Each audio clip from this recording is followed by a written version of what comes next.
Hi BookTube, it's Gina. Happy Friday. I wanted to hop on and do a quick Friday reads, talk about what I've read since I talked to you last, and show you my new reading journals. We're gonna have to go quick because the sun is coming. It is gorgeous. It's a beautiful sunny day here, but I'm trying to, let me see if I can show you this. This is the spot where I normally record. I normally sit right there, and it is so bright and sunny over there today that it's not going to work. So I'm sitting over here today. Hopefully the sun is kind of moving, so hopefully it stays okay, but it's wonderful. I love the sunshine. Obviously, I'm in the Seattle area, so when we get this, it's glorious. It's been cold, but just clear and sunny and beautiful. So the first thing I want to talk about is my new 2 reading journals. I have gone from no reading journal to 2 reading journals, and there is a good reason for that. So, it's Getty. He's going a little crazy. This is going to be an interesting video. I have a feeling things are not going to necessarily... Come here, baby. Here's Getty. You've probably seen him before. He's our Balinese with no tail. All right. Oh, good Lord. Here we go. So I did 2 reading journals. One is in just a kind of floppy, I don't know what size this is, but I really like this small-ish size. Smaller, bigger than my new little pocket planner, but not like a huge, I don't know. I don't know all the planner sizes, but this is just, I think just a cheapy Amazon one, but I like it kind of floppy. And this is going to be my reading log. So the date, the book, the author, no notes or anything, because I want to just keep this simple so that I keep up with it, because I'm not always great at keeping up with projects like this. But I really want, because I'm retired now, I think I told you, December 19th was my last day at work.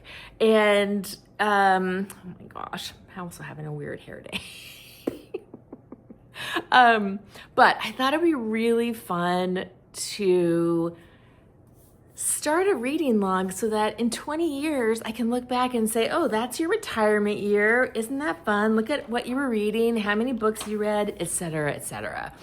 Because I get so envious when I see people that have kept reading logs for years and years and years.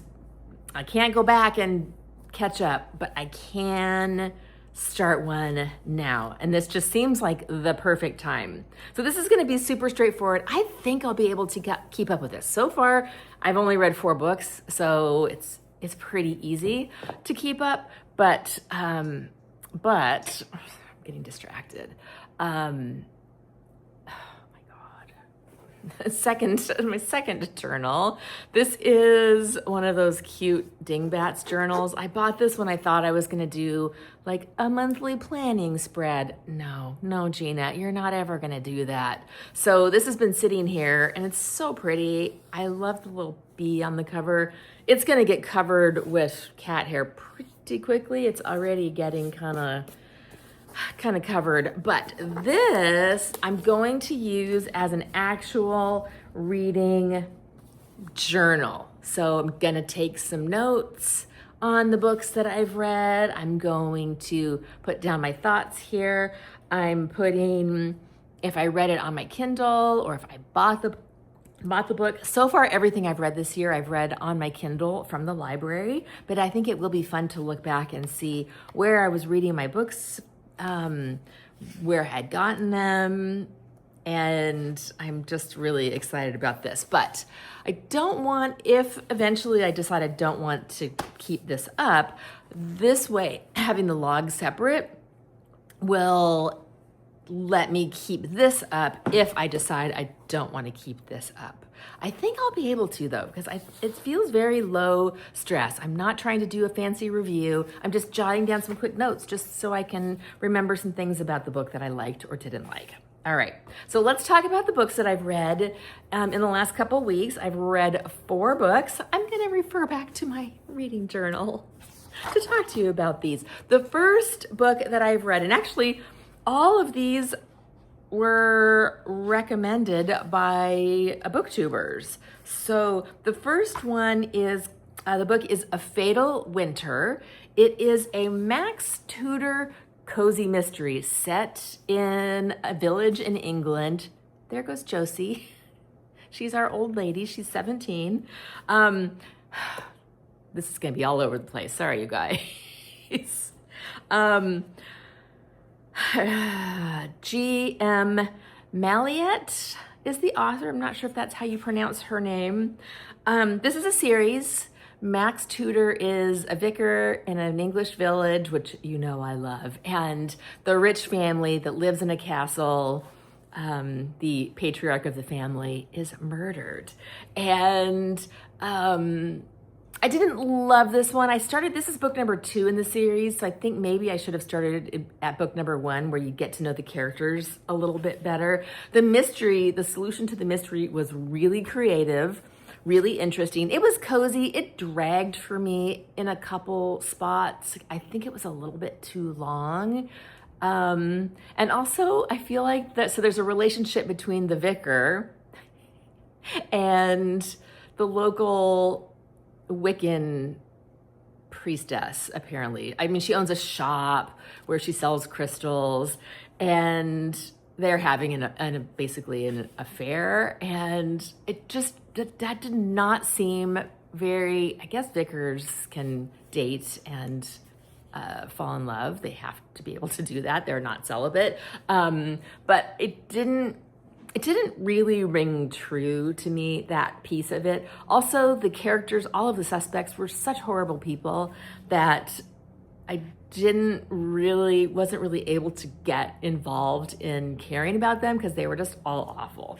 But it was still good, and it was a cozy English mystery, and you really can't go wrong with those. Next, now I've got a cat here in my eye. I read 3 Days in June by Ann Tyler, and this was a recommendation by Aaron Read a Book. And Aaron and I have very similar taste. He loves the cozy English, and he's English, so it's fun to watch his videos because he's got a really cute accent and he finds the best thrifted books. I forgot to say too that the first book, A Fatal Winter, was recommended by Paula from Relatively Refined, who a couple people have said I remind them of her, because we have kind of the same haircut, we're probably about the same age, and she's also got super cozy reading taste. So I'll link her channel below. I'll link Aaron's channel below. Wow, this is so unorganized. I'm so sorry. 3 Days in June is a novella by Ann Tyler. Pretty good, but also the main character is, so it's a super short book set in a medium-sized city where the protagonist woman on the very first page gets told she's a assistant, like not headmaster at the local school, but the assistant, and she's told pretty much that they're gonna replace her because she has people skills problems, which she does. She's prickly, she's not very personable, and we get to see that progress. And her daughter's getting married, her ex-husband shows up at her house with an old cat, and things snowball from there.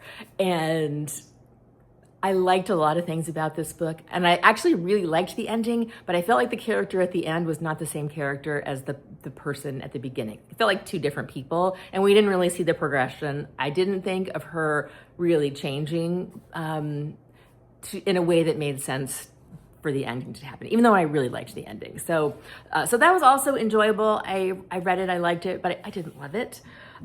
Next was a cozy fantasy, The Teller of Small Fortunes by Julie Leong. And I also had some problems with this book. It dragged for me in certain places. I really love the premise. It is a young woman who sort of ran away from her prescriptive home. We don't know exactly why. That's one of the things we have to find out. She is riding around in a caravan with her mule pulling her along, and she's telling fortunes, small fortunes, low risk fortunes, because the big fortunes are too scary for her. She doesn't want to get into those, even though she can.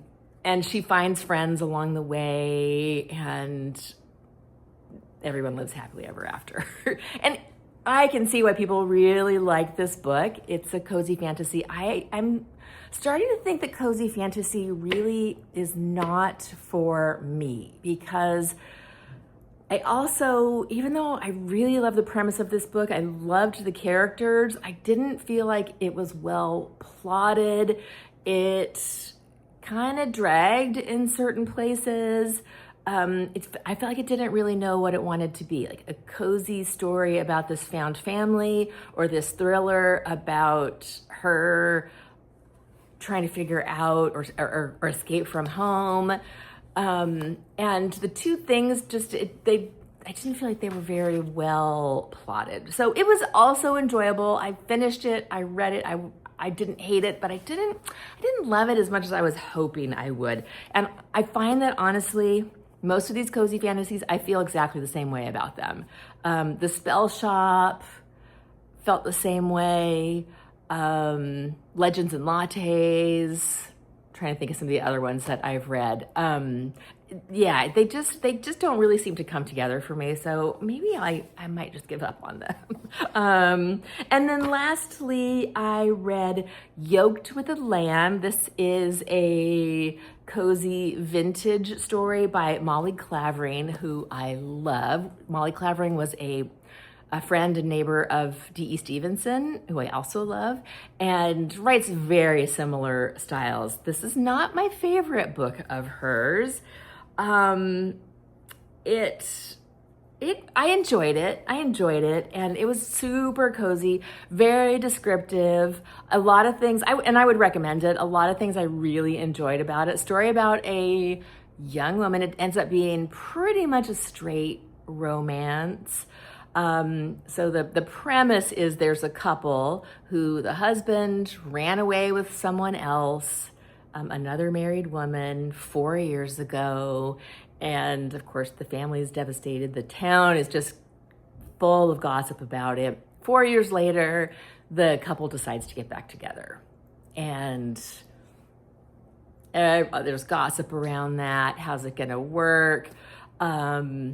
The young cousin of one of the people. Honestly, I found it very difficult to keep track of all of the characters in this book, because they're someone's cousin, there's someone else's aunt, someone else is the grandmother, and they're all being called different things. And I'm like, wait, who is that? And their characteristics didn't seem distinctive enough for me to, I finally figured it out by the end, but it took me a while.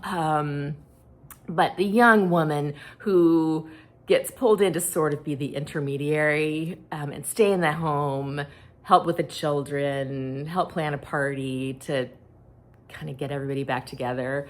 That's who the romance is. The romance is her and another character. And it was super sweet. It was good. I liked it, but I didn't love it. Some of the things, again, just didn't really come together for me. So so Molly Clavering, Yoked with a Lamb. It's one of those, I read it on my Kindle, but it's one of the ones that's been re-released by the Dean Street Press, which I love.